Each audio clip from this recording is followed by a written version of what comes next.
दोस्तों, क्या आपने कभी सोचा है कि जिस सरकारी अफसर दामाद पर एक पिता अपना घर और खेत तक गिरवी रख देता है, अगर फेरों के वक्त उसी का सबसे खौफनाक और घिनौना सच सामने आ जाए तो क्या होगा। दोस्तों, आज की कहानी एक ऐसे लालची बाप बेटे की है जिन्होंने मंडप में बैठी दुल्हन के पिता से ठीक शादी वाले दिन 20 लाख रुपए की डिमांड कर दी। उन्हें लगा कि समाज के डर और बदनामी की खातिर लड़की का बाप उनके पैरों में गिर जाएगा और उनकी हर शर्त मान लेगा। लेकिन वो भूल गए कि आज की बेटियां बेबस नहीं, शेरनियां हैं। दिल थाम कर बैठिए दोस्तों, क्योंकि आज मंडप में जो होगा वो हर दहेज लोभी की रूह कंपा देगा। आइए देखते हैं। रुक जाइए पापा, वो पगड़ी जमीन पर नहीं गिरेगी। आप किसी के आगे नहीं झुकेंगे। बड़ों का मामला? पापा, यहाँ मेरी शादी हो रही है या कोई बाजार लगा है? जो इंसान फेरों से ठीक पहले मेरी कीमत 20 लाख लगा रहा है, आप उसके आगे गिड़गिड़ा रहे हैं? ये शादी नहीं, एक घिनौना सौदा है और मैं कोई बिकाऊ चीज नहीं हूँ। मोनिका, अपनी औकात में रहो। तुम जानती हो तुम किससे बात कर रही हो? एक से बढ़कर एक रिश्ते आते हैं मुझे। करोड़ों का दहेज देने को तैयार हैं लोग। अगर मैं आज यहां से बारात लेकर वापस चला गया ना, तो जिंदगी भर कुंवारी बैठी रहोगी। कोई तुमसे शादी नहीं करेगा इस समाज में।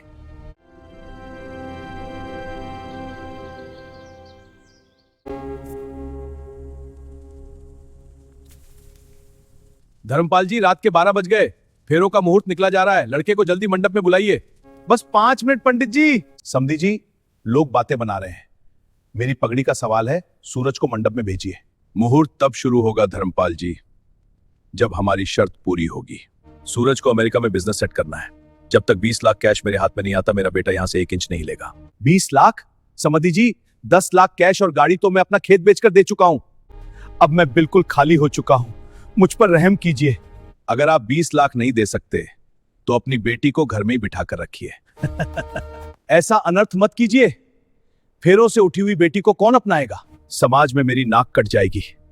मोनिका की जिंदगी बर्बाद हो जाएगी। अंकल, बाबूजी बिल्कुल सही कह रहे हैं। मेरी भी कोई रेपुटेशन है। अगर आप मेरे अमेरिका वाले बिजनेस में सपोर्ट नहीं करेंगे तो मैं आपकी बेटी को लग्जरी लाइफ कैसे दूंगा? बेटा, तुम तो पढ़े लिखे हो। मेरी जिंदगी भर की कमाई शादी में लग गई। मोनिका तुम्हें बहुत खुश रखेगी। पैसों की जिद छोड़ दो मेरे बेटे। मोनिका अच्छी है, पर बिना 20 लाख के मैं मंडप में नहीं बैठूंगा। आपके पास सिर्फ आधे घंटे का वक्त है। पैसे लाइए, वरना बारात अभी वापस जाएगी।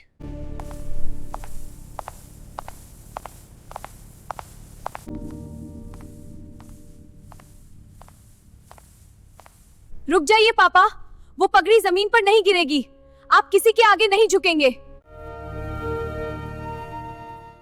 मोनिका बेटी, तू यहां क्या कर रही है? तू बीच में मत बोल बेटी, ये बड़ों का मामला है। मैं कुछ जुगाड़ करता हूं। तू जा अपने कमरे में जा। बड़ों का मामला? पापा, यहाँ मेरी शादी हो रही है या कोई बाजार लगा है? जो इंसान फेरों से ठीक पहले मेरी कीमत 20 लाख लगा रहा है, आप उसके आगे गिड़गिड़ा रहे हैं? ये शादी नहीं, एक घिनौना सौदा है और मैं कोई बिकाऊ चीज नहीं हूँ। जुबान पर लगाम रखो लड़की। यही संस्कार दिए हैं तुम्हारे बाप ने। अगर शादी करनी है तो चुपचाप अपने कमरे में जाओ।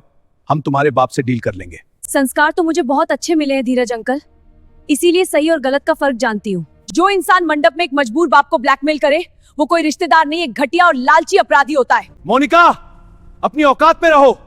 तुम जानती हो तुम किससे बात कर रही हो? मैं एक क्लास 1 सरकारी अफसर हूं। मेरे आगे पीछे लड़कियों की लाइन लगी है। एक से बढ़कर एक रिश्ते आते हैं मुझे। करोड़ों का दहेज देने को तैयार हैं लोग। अगर मैं आज यहां से बारात लेकर वापस चला गया ना, तो जिंदगी भर कुंवारी बैठी रहोगी। कोई तुमसे शादी नहीं करेगा इस समाज में। क्लास 1 सरकारी अफसर और अमेरिका में बिजनेस? सच में सूरज? या मुझे वो सच अब सबको दिखाना चाहिए जो तुमने इस भारी शेरवानी के नीचे छिपा रखा है? राहुल भैया, प्रोजेक्टर ऑन कीजिए। मोनिका, ये तू क्या कर रही है?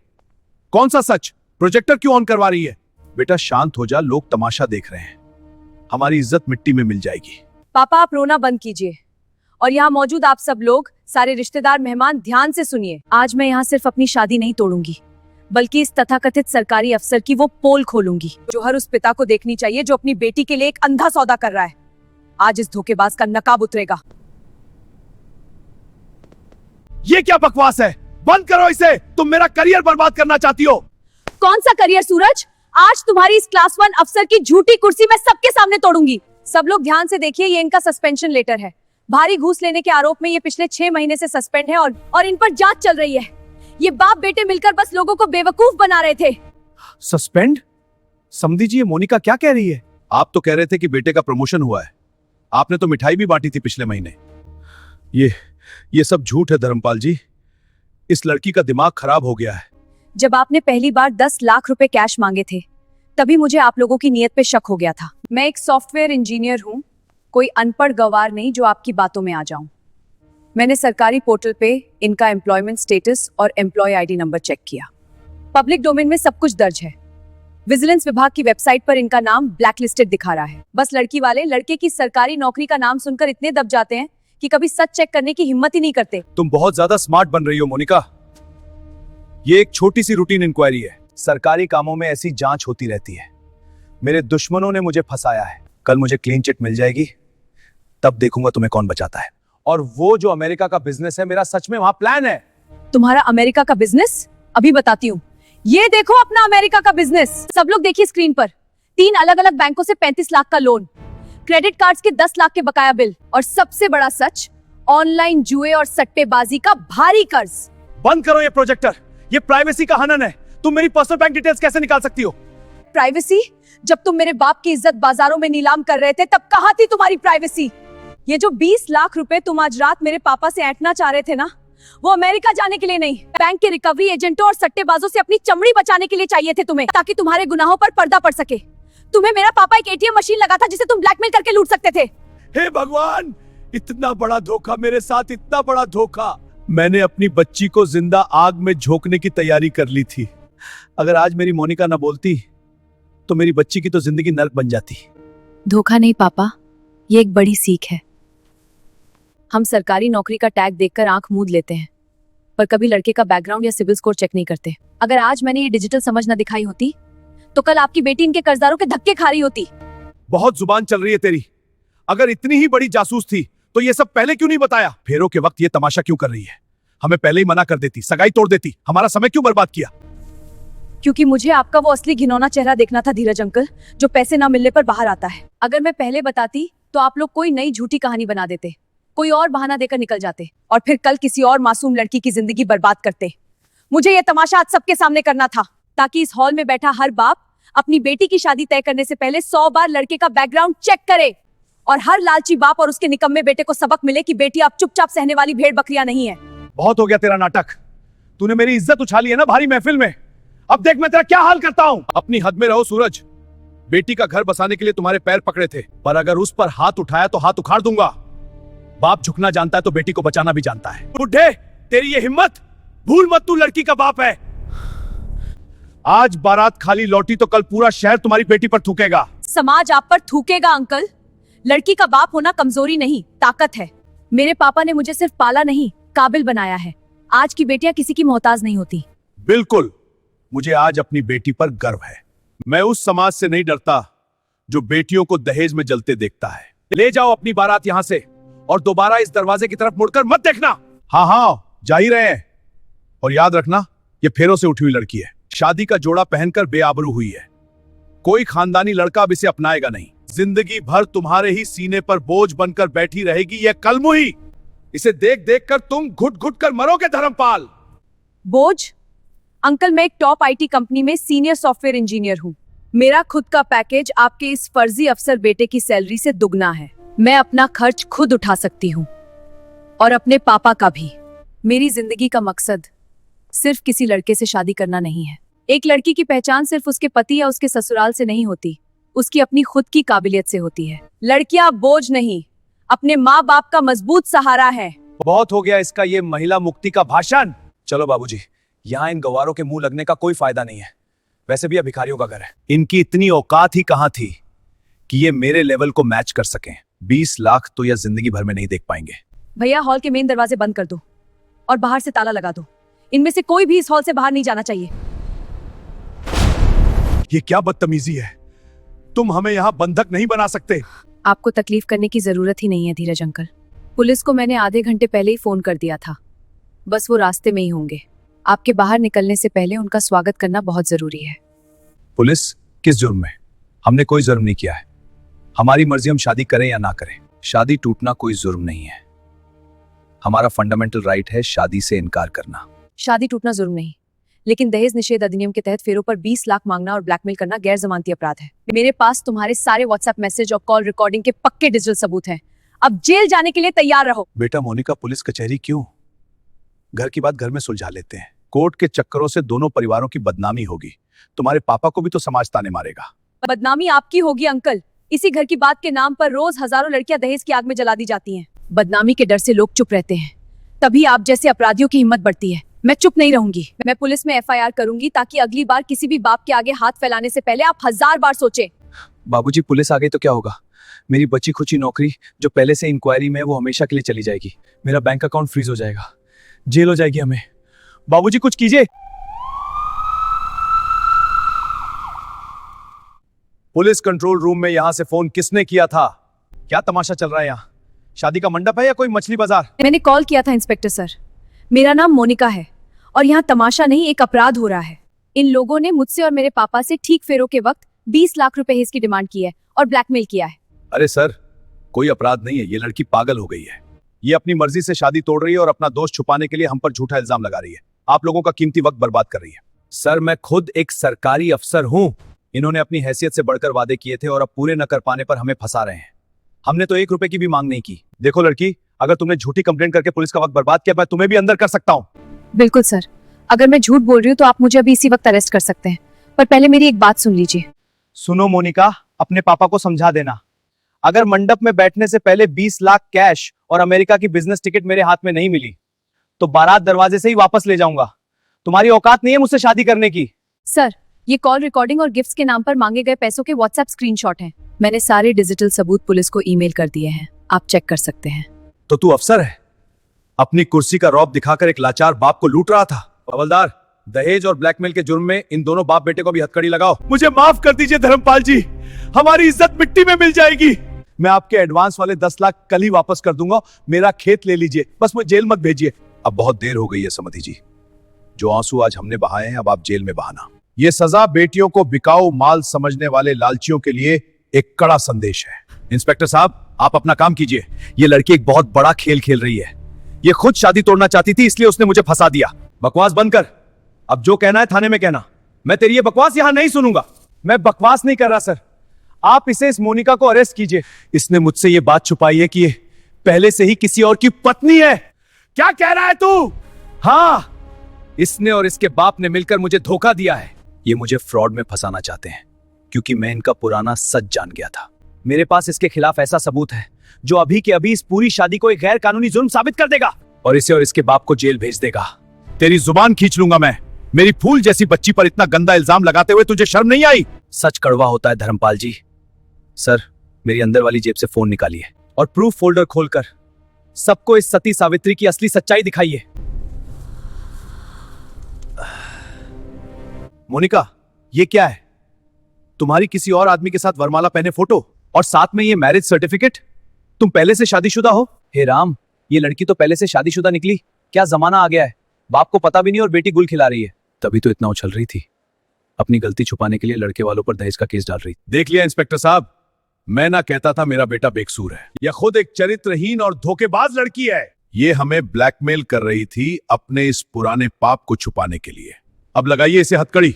इसने चीटिंग की है हमारे साथ। बहुत बढ़िया सूरज, तो तुम मुझे चुप कराने के लिए ये डीप फेक का घटिया हथियार लेकर आए थे। मुझे पता था तुम जैसे साइबर अपराधी आसानी से हार नहीं मानेंगे। तुम्हारी हरकतें सच में किसी क्रिमिनल मास्टरमाइंड से कम नहीं है, पर तुम्हारे स्किल्स बहुत वीक हैं। सर, ध्यान से सुनिए, ये आज के डिजिटल जमाने का सबसे खतरनाक साइबर क्राइम है। किसी भी आम और नॉर्मल फोटो पर आर्टिफिशियल इंटेलिजेंस का इस्तेमाल करके किसी और का चेहरा लगा देना या वीडियो बदल देना। पर ये तो बिल्कुल असली लग रही है, इसमें एआई कहां से आया? सर, मेरी गर्दन के पास जो त्वचा का रंग है वो मेरे चेहरे के रंग से बिल्कुल अलग है। यहाँ एक साफ लाइन दिख रही है जहाँ किसी और दुल्हन की बॉडी पर मेरा चेहरा डिजिटली जोड़ा गया है। एआई की इमेज प्रोसेसिंग प्रॉपर नहीं हुई है। पॉइंट तो है, कलर मिसमैच है यहाँ। और सर, पीछे बोर्ड के अक्षर उल्टे और धुंधले हैं। एआई तस्वीरों की यही पहचान है कि उनका बैकग्राउंड टेक्स्ट खराब हो जाता है। मेरी पुरानी फेसबुक फोटो काटकर यहाँ चिपकाई गई है। झूठ! ये कंप्यूटर इंजीनियर है, बेवकूफ बना रही है। उस सर्टिफिकेट की सरकारी मोहर को कैसे झुटलाएगी? सर, असली सर्टिफिकेट पर एक यूनिक नंबर होता है। कल रात इसने मुझे धमकी देने के लिए ये फोटो भेजी थी। मैंने वही नंबर पोर्टल पर डाला है। खुद देख लीजिए स्क्रीन पर क्या आ रहा है। Invalid registration number, no such record found. इसका मतलब ये सर्टिफिकेट? जी हाँ सर, ये सर्टिफिकेट फोटोशॉप और एआई का इस्तेमाल करके बनाया गया एक सस्ता और नकली कागज है। इसमें लगा गवर्नमेंट लोगो इंटरनेट से कॉपी पेस्ट किया गया है, जिसकी क्वालिटी बहुत ही खराब है। आप सब सुन लीजिए, आज की डिजिटल चीजों पर आंख मूंद कर भरोसा मत कीजिए। कोई इंटरनेट से आपकी फोटो उठाकर ब्लैकमेल करे तो डरिए मत, पैसे मत दीजिए। सच बताकर सीधे साइबर क्राइम पोर्टल या हेल्पलाइन 930 पर कॉल कीजिए। अपराधियों से लड़ना है। शर्म कर, एक तो दहेज और ऊपर से डीप फेक और फर्जी दस्तावेज। हवलदार, इस पर दहेज के साथ आईटी एक्ट और जालसाजी की गैर जमानती धाराएं लगाओ। अब ये सालों तक जेल की चक्की पीसेगा। बाबूजी मुझे बचाइए, आपने ही तो कहा था कि 20 लाख ऐंठने के लिए झूठा सबूत बना लो ताकि ये मुंह न खोल सके। 1 मिनट इंस्पेक्टर सर, पिक्चर अभी बाकी है। सूरज के फोन से मुझे एक ऐसा जुर्म मिला है कि धीरज अंकल भी नहीं बचेंगे। अब ये दोनों बाप बेटे सीधे जेल जाएंगे। तुम लोग इंसान हो या कोई इंटरनेशनल क्राइम सिंडिकेट चला रहे हो? इन दोनों को तो अब उम्र कैद से कोई नहीं बचा सकता। बेटा, इन लालचियों ने और क्या किया है? पापा, ये शादी माफिया है, स्क्रीन पर देखिए। ये है इनका असली बिजनेस। एक जगह ये विवेक नाम का डॉक्टर है, तो दूसरी जगह लंदन का एनआरआई विराज। और हर झूठी प्रोफाइल में शिकार फंसाने के लिए एक ही चारा डाला है, दहेज नहीं, सिर्फ संस्कारी लड़की चाहिए। मुझे बोलने का एक मौका दो मोनिका बेटा, मैं समझाता हूं, ये सब एक गलतफहमी है। मौका? आपने उन 5 लड़कियों को क्या मौका दिया जिनसे पिछले 2 साल में सगाई की? शगुन के नाम पर लाखों ऐठे और शादी से ठीक पहले लड़की पर कीचड़ उछालकर रिश्ता तोड़ दिया। बदनामी के डर से लोग चुप रहे और आप बाप बेटे उनके पैसों से ऑनलाइन सट्टा खेलते रहे। क्या ये ऑर्गेनाइज क्राइम है? तूने संस्कारी लड़की मांगने के नाम पर अपनी उम्र की शर्म भी बेच खाई धीरज। ये ऑर्गेनाइज साइबर फ्रॉड और चीटिंग का केस है। सेक्शन 420 के साथ साथ एक्सटॉर्शन का चार्ज भी लगाऊंगा। तुम लोग समाज के नाम पर धब्बा हो। मोनिका प्लीज मुझे बचा ले, मैं ये सारे पैसे लौटा दूंगा। मेरी जिंदगी बर्बाद हो जाएगी, मेरा करियर खत्म हो जाएगा। मैं तेरे आगे हाथ जोड़ता हूं, मैं इन सारी लड़कियों के पैसे लौटा दूंगा। मुझे जेल मत भेज, वहां मुझ पर जुल्म होंगे। तुम्हारी जिंदगी तुमने खुद बर्बाद की है सूरज, अपने इस लालच, अहंकार और धोखेबाजी की वजह से। और तुम्हारी यह हालत हथकड़ी में रोते हुए देखकर अब समाज का कोई दूसरा सूरज किसी लाचार बाप की पगड़ी उछालने से पहले 1000 बार सोचेगा। ले जाइए सर इन्हें, मुझे इनके चेहरे से भी घिन आ रही है। इन्हें इनके किए की सजा मिलनी ही चाहिए।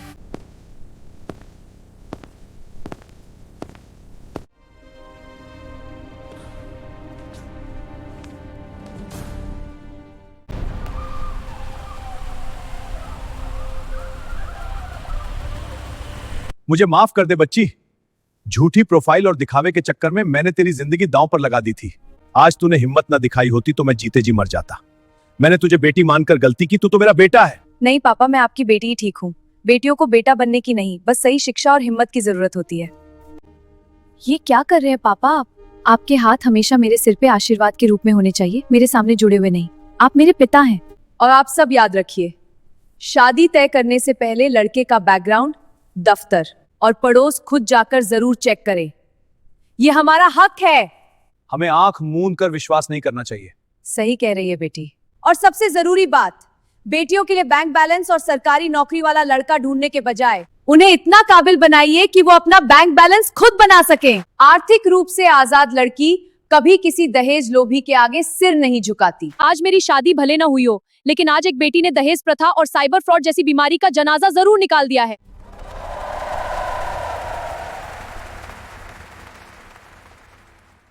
भैया, हलवाई जी को बोलो खाना तैयार है ना। आज मेरी बेटी की इस बड़ी जीत की खुशी में शानदार दावत होगी, कोई भी यहाँ से बिना खाना खाए नहीं जाएगा। और पापा, वो जो 20 लाख रुपए आपने मेरी शादी के लिए इमरजेंसी फंड में रखे थे ना, वो तो बैंक में सेफ है बेटा, उनका क्या करना है? वो रहने दीजिए बैंक में। पर कल सुबह हम सबसे पहले उस साहूकार के पास जाएंगे। मैं अपनी आईटी कंपनी की पिछले 2 साल की सेविंग से आपका वो पुश्तक खेत वापस खरीदूंगी जो आपने इस झूठी शादी के लिए गिरवी रखा था। अब हम किसी के सामने नहीं झुकेंगे, हम सम्मान के साथ जिएंगे।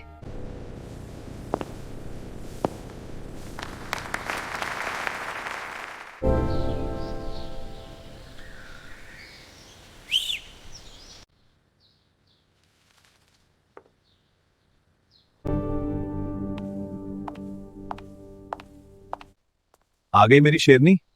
रात भर सोई नहीं ठीक से, आंखों में अभी भी थकान दिख रही है। नींद तो बहुत अच्छी आई पापा, शायद पिछले कई महीनों में पहली बार इतनी शांति से सोई हूँ। ऐसा लग रहा है जैसे सीने से कोई बहुत भारी चट्टान हट गई हो। वो घुटन, वो दिखावे का डर सब हमेशा के लिए खत्म हो गया। सच कह रही है बेटी, समाज क्या कहेगा, लोग क्या सोचेंगे, इस डर ने हमें अंदर तक खोखला कर दिया था। लेकिन तुझे पता है, आज सुबह से ही रिश्तेदारों और बिरादरी वालों के लगातार फोन आ रहे हैं। जो लोग कल रात तक दबी आवाज में ताने मार रहे थे और तुझे गलत ठहरा रहे थे, आज वही लोग तेरी हिम्मत की कस्में खा रहे हैं। सब कह रहे हैं कि काश हर घर में ऐसी बेटी हो। नमस्कार धर्मपाल जी, घबराइए मत। हम यहाँ कोई कानूनी पूछताछ करने नहीं आए, बल्कि आपकी इस बहादुर और निडर बेटी को पूरे पुलिस महकमे की तरफ से धन्यवाद देने आए हैं। धन्यवाद? किस लिए इंस्पेक्टर सर? मैंने तो बस अपने परिवार का बचाव किया था और एक ब्लैकमेलर को उसकी सही जगह दिखाई थी। तुमने सिर्फ अपना बचाव नहीं किया मोनिका, तुमने अनजाने में एक बहुत बड़े अंतरराज्यीय साइबर और मैट्रिमोनियल फ्रॉड गिरोह की कमर तोड़ दी है। रात भर हमारी साइबर स्पेशल टीम ने सूरज और धीरज के फोन, उनके लैपटॉप और बैंक खातों की गहराई से जांच की है। तुम यकीन नहीं करोगी कि उस अकेले डिवाइस में हमें क्या क्या सुराग मिले हैं। मोनिका जी, कल रात आपने बिल्कुल सही पहचाना था। ये लोग कोई साधारण लालची परिवार नहीं थे। इन्होंने एडवांस एआई और आधुनिक इमेज जनरेशन टूल्स का इस्तेमाल करके इंटरनेट पर एक झूठी और चमचमाती दुनिया खड़ी कर रखी थी। सूरज ने जो अमेरिका जाने की तस्वीरें आपको भेजी थीं, वो सब हाई लेवल एडिटिंग सॉफ्टवेयर का कमाल थी। ये लोग जानबूझकर सीधे सादे और भोले भाले परिवारों को अपना निशाना बनाते थे ताकि वे आसानी से डर जाएं। सूरज और धीरज के फोन से हमें 15 से ज्यादा लड़कियों का पूरा डेटा और चैट्स मिली है। इन्होंने हर किसी से लाखों रुपए शगुन, फर्जी वीजा और महंगे गिफ्ट के नाम पर ठगे हैं। लेकिन सबसे बड़ी और खुशी की बात यह है कि कल रात तुम्हारी हिम्मत देखकर उनमें से 3 और लड़कियों के परिवारों ने सामने आकर बिना किसी डर के इनके खिलाफ गवाही देने का फैसला कर लिया है। वो लड़कियां जो बदनामी के डर से डिप्रेशन में चली गई थीं, तुमने अपनी आवाज से उन्हें भी लड़ने का हौसला दे दिया है। सर, जब तक हम खामोश रहकर सब कुछ सहते रहेंगे, ये अपराधी हमें इसी तरह डराते रहेंगे। मैं कोर्ट में भी सबसे आगे खड़ी रहूंगी इनके खिलाफ।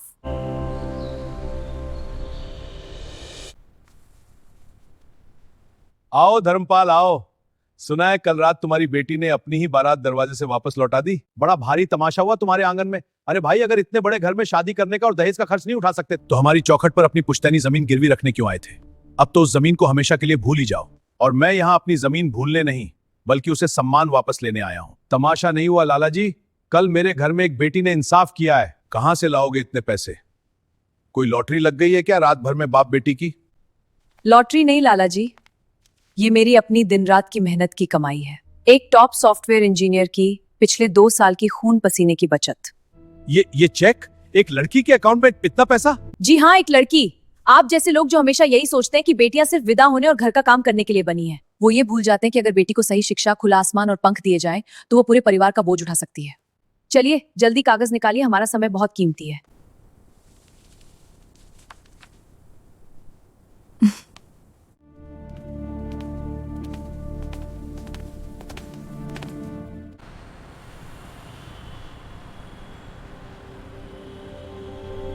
आज से ठीक 3 महीने पहले मैंने भी इसी समाज के झूठे डर से अपनी आंखें बंद कर ली थी। मैंने भी यही सोचा था कि शायद एक लड़की के लिए शादी और एक क्लास 1 अफसर पति के टैग से बढ़कर जीवन में कुछ नहीं है। लेकिन जब सच्चाई का पर्दा हटा तो मुझे एहसास हुआ कि हमारी सबसे बड़ी कमजोरी हमारा अपना डर और हमारी अज्ञानता है। आज के इस दौर में जहां तकनीक इतनी ज्यादा आगे बढ़ चुकी है, जहां एक क्लिक पर किसी भी इंसान का पिछला इतिहास, उसका क्रेडिट स्कोर और उसका सारा क्रिमिनल रिकॉर्ड निकाला जा सकता है, वहां हम सिर्फ एक लड़की की सरकारी नौकरी और झूठे रुतबे को देखकर अपनी बेटियों का जीवन कैसे एक अंधे कुएं में धकेल सकते हैं। इंटरनेट और आर्टिफिशियल इंटेलिजेंस का इस्तेमाल सिर्फ सोशल मीडिया पर रील बनाने या वक्त बर्बाद करने के लिए मत कीजिए। इसका इस्तेमाल सच्चाई जानने और खुद को सुरक्षित रखने के लिए कीजिए।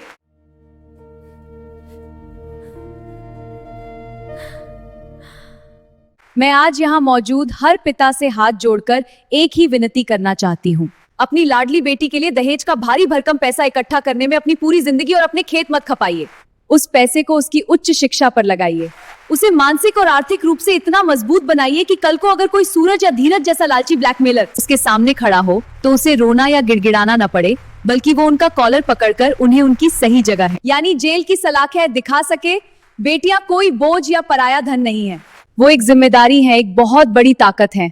बस उन्हें उस ताकत का सही एहसास कराइए।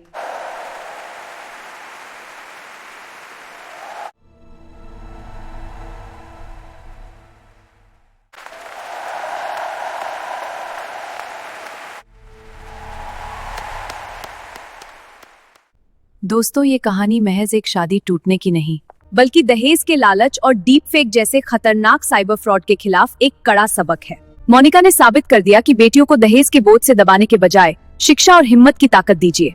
किसी भी ब्लैकमेलर से डरे नहीं, बल्कि डटकर कानून का सहारा लें। अगर आपको यह शक्तिशाली संदेश पसंद आया हो तो हर माता पिता तक इसे पहुंचाने के लिए वीडियो को लाइक और शेयर जरूर करें। ऐसी ही सच्ची और कड़क कहानियों के लिए चैनल को अभी सब्सक्राइब करें। सतर्क रहें, जागरूक रहें। जय हिंद, वंदे मातरम। दोस्तों उम्मीद करती हूँ कि आपको हमारी ये स्टोरी अच्छी लगी होगी। दोस्तों ये कहानी समाज में जागरूकता फैलाने के लिए बनाई गई है। इस कहानी से हमें ये सबक मिलता है कि लालच और धोखे की बुनियाद पर खड़े रिश्ते कभी टिकते नहीं हैं। मोनिका ने जिस समझदारी से डिजिटल साक्षरता का इस्तेमाल करके उस लालची और फ्रॉड अफसर को जेल भिजवाया वो काबिले तारीफ है। ये कहानी हमें सिखाती है कि बेटियों को दहेज के बोझ से दबाने के बजाय उन्हें अच्छी शिक्षा और हिम्मत की ताकत दी जाए ताकि दोस्तों वो खुद आत्मनिर्भर बन सके। दोस्तों इस कहानी में दिखाए गए तमाम किरदार और घटनाएं पूरी तरह से फर्जी और काल्पनिक है, लेकिन इसके पीछे छिपा संदेश बिल्कुल सच्चा है। इंटरनेट के इस दौर में किसी भी डिजिटल धोखे या ब्लैकमेलर से डरने के बजाय तुरंत पुलिस या साइबर क्राइम का सहारा लेना चाहिए। तो दोस्तों अगर आपको हमारी ये कहानी और इसका शक्तिशाली संदेश पसंद आया हो तो समाज की हर बेटी और माता पिता तक इसे पहुंचाने के लिए वीडियो को लाइक और ज़्यादा से ज़्यादा शेयर ज़रूर करें। ऐसे ही कड़क कहानियों के लिए हमारे चैनल को अभी के अभी सब्सक्राइब करके बेल आइकन को प्रेस कर लीजिए ताकि वीडियोस की अपडेट आपको मिलती रहे। सतर्क रहें, सुरक्षित रहें। जय हिंद, वंदे मातरम।